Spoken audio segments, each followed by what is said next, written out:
Basic Christianity. Love your enemies. Stay tuned, guys.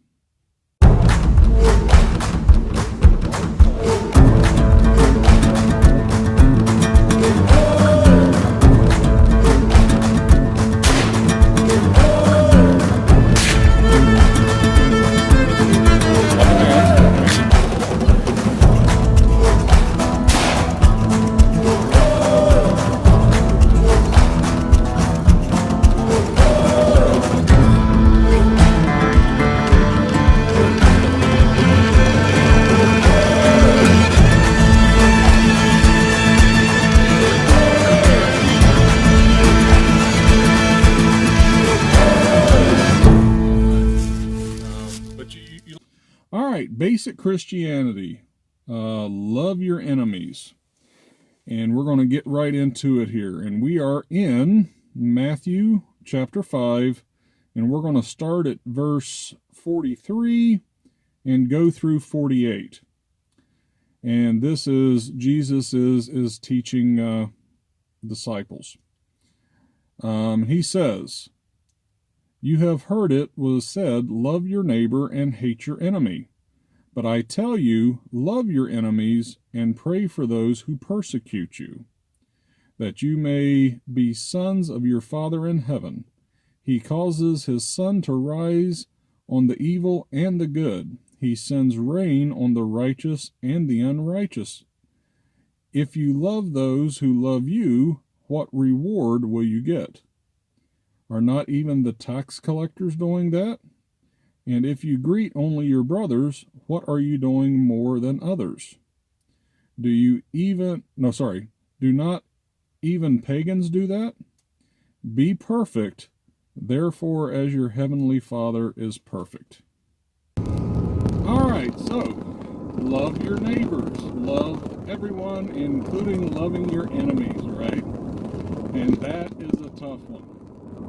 So, this is, once again, the basics of Christianity, okay? In fact, in what we just read, it talks about if you only love those that love you, what good is it? Even the tax collector, the sinners do that. What good is it to welcome your brother and no one else, okay? So we are supposed to love our enemies as well as our friends and our loved ones. And that's where a lot of us run into issues. I mean, just look at this country right now. More divided than ever. Everybody hates everybody else. And just to touch on it, I don't want this to be a end of the world or the end times prophecies and stuff like that, but the Bible talks about that. In the end times, you're going to see the church and the unsaved, you're going to see them really start to diverge really hard, okay? It says that in the end, evil will be good and good will be evil. We're already seeing that. Now, I'm not saying that Jesus is coming tomorrow. I'm not saying that because nobody knows that, okay? But, yeah, just what we're seeing today, it was already prophesized, okay? This is no big shock to people that study. But that's not the way we're supposed to be. We're supposed to love everybody. Now, when I say that, you guys have probably heard the old saying, love the sinner, not the sin, or hate the sin, not the sinner. Okay. It kind of goes hand in hand with that, okay? Supposed to love our enemies. Now, that doesn't mean that we are accepting and encouraging of of everything they do. Okay? The society today encourages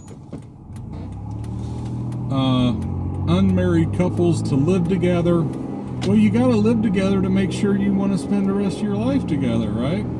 No, that's living in sin, guys. Society is encouraging abortion, and that is a a huge one for me. Talking about politics, any candidate that endorses that, you can forget. You will not get my vote, period. End of story. And then society is encouraging this alternative lifestyles, homosexuality, LGBTQ, whatever other letters they throw on there, and that's not biblical either. You know, we have the all these human trafficking going on. It's just everywhere you turn, guys. It's like getting worse by the minute. And the big problem with that is that society is encouraging it.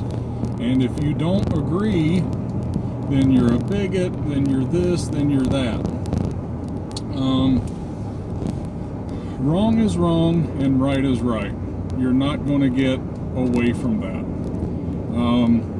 Had a buddy tell me one time that, and I'm going to try to make sure I say it right, whenever good compromises with evil, evil wins every time. And if you stop and think about that, truer words have never been said, okay?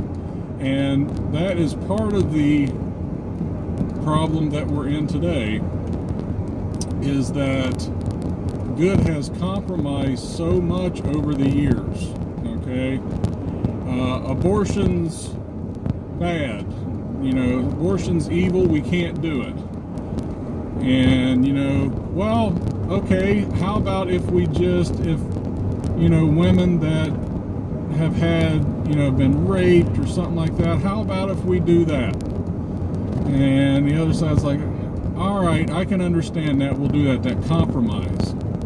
Then it's, you know, abortion's bad, you know, yeah, but what if it's done before the end of the first trimester? And then okay, well, I guess that's okay. It's like that constant compromise. As far as, oh, excuse me, guys, back's bothering me today. As far as unmarried couples living together, you know, you started seeing it, movies, TV glorifying this years ago, to where it's not taboo anymore. It's not only accepted, but it's expected. And a lot of churches are endorsing that as well, and that's wrong. And it's that same old thing, well, it's, you know, maybe they could just, you know, try it out for a little while, and well, okay, and there comes a point where you gotta say no. But at the same time, okay, what we're talking about today is loving your enemies. Yes, we have to do that. But at the same time, love the sinner, not the sin. So we have to love everyone, love our enemies, love everyone, but at the same time, we're doing them an injustice by accepting, encouraging the sinful nature that they have. And we all sin. We've gone over this at length. We all sin. We're not going to get away from it. But like I said, I've kind of put them into two different categories. You know, the premeditated sin, and then the sins that you're not planning on it, but it just kind of happens, and neither one of them's good. But that premeditated sin of, yeah, boyfriend, girlfriend living together, and yeah, they don't have any plans to stop doing that. That's that premeditated. homosexual couple, not planning on stopping it. They're expecting everybody else just to do it. Wanting the abortion, it's we shouldn't shun those people. We should pray for them. We should love them, but at the same time, we should let them know that that is wrong. And it's real easy to get worked up. These are some of the hot button topics, right? And this is where people let their emotions get involved, and that's when you start getting the hollering, the screaming, and all that. And that is what we need to avoid at all costs. Okay? And I know that a lot of people are going to disagree with me on this. I hate seeing all the protests. Now, it's a very slippery slope. Okay?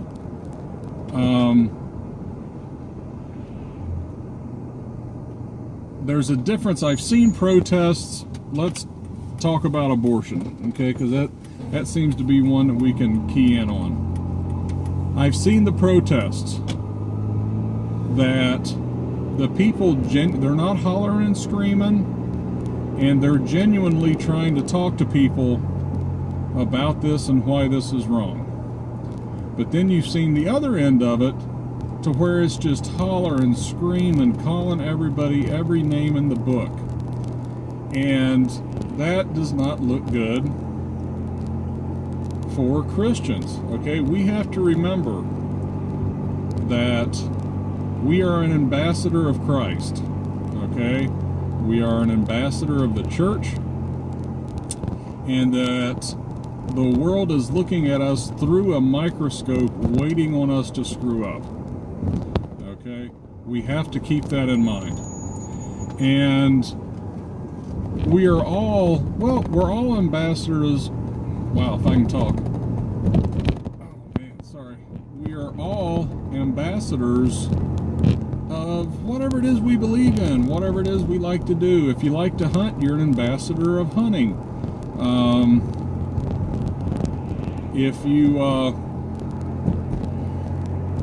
sorry, just got a text.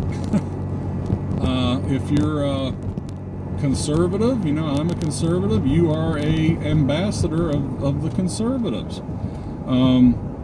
So knowing that, whenever you're out there, whatever you're doing, if it's a protest, if it's you're just going to talk to somebody about something, keep that in mind. And know that the world is going to try to get you riled up, okay? They want to get us riled up and hollering and screaming so they can turn the cameras on and show all of the hypocritical Christians. So be wary of that. Be alert of that, so that you can enhance your calm, right? So you can stay level-headed. But as far as loving your enemy, it even talks about it in the Old Testament, says you will heap burning coals on them. Yeah, when somebody gets in your face about something, keep your calm. Remember that we are to love them and pray for them. Right now, with what's going on in the country, yeah, country's divided. Absolutely, it's been divided for a long time.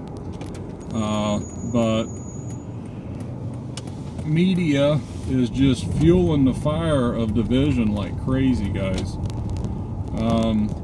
All the conservatives out there are really upset over the elections. Okay, and you see everybody out there, oh, he's this, he's that, talking about our newest president.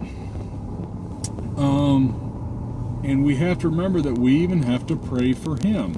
Okay? Now, I'm not saying that you need to vote for him and support him and all that. That goes back to the encouraging. Okay? But still at the same time, we need to pray for them. Okay? And we need to pray that God will control and guide what he does as our president.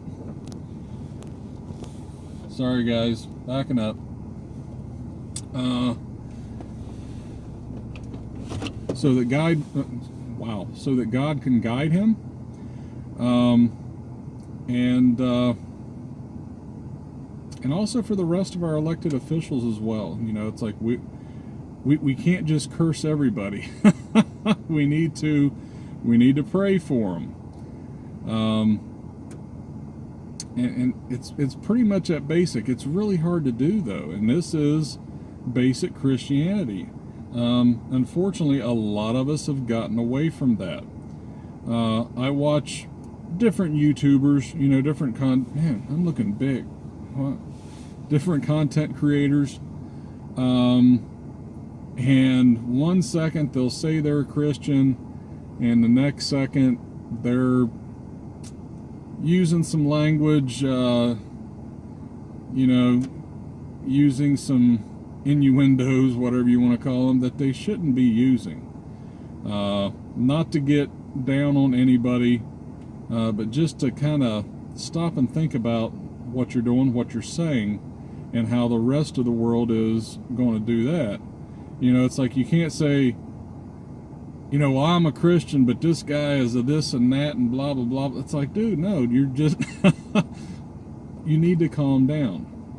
So, in wrapping up, we need to love our enemies, basic Christianity, love our enemies, pray for our enemies, but that doesn't mean that we need to accept, celebrate the sin that they do. Okay? That doesn't mean we need to say, okay, yeah, that's great, man, you did something. No, we don't need to say that.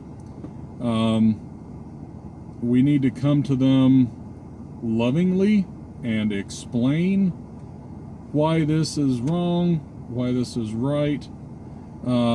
Worst thing you can do is get in a holler and screaming match with somebody. That does nothing. When you start doing that, and I've talked about this before, I'll talk about it again. We're not too bad. We're at 15 minutes. Whenever you're having a discussion with somebody, I don't care if it's Christianity, politics, if they believe different than you about whatever,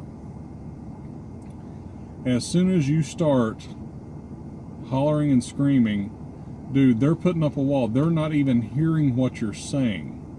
The only thing that they are doing is in their head, okay, how can I get him? How can I get him? Oh, I know what I'm going to say when he's done hollering. So they're not even listening to you. They're just thinking about their comeback. They're just thinking about what they can say. So if you can come to people lovingly, calmly, and have a good old-fashioned civil conversation, try to explain to the kids, we actually used to have those one day, you know, a long time ago.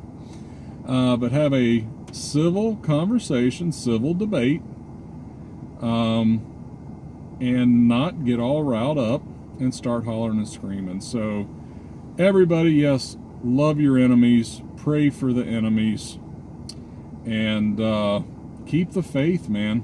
That's about all I can say. So thanks a lot, guys. Talk to you after a while.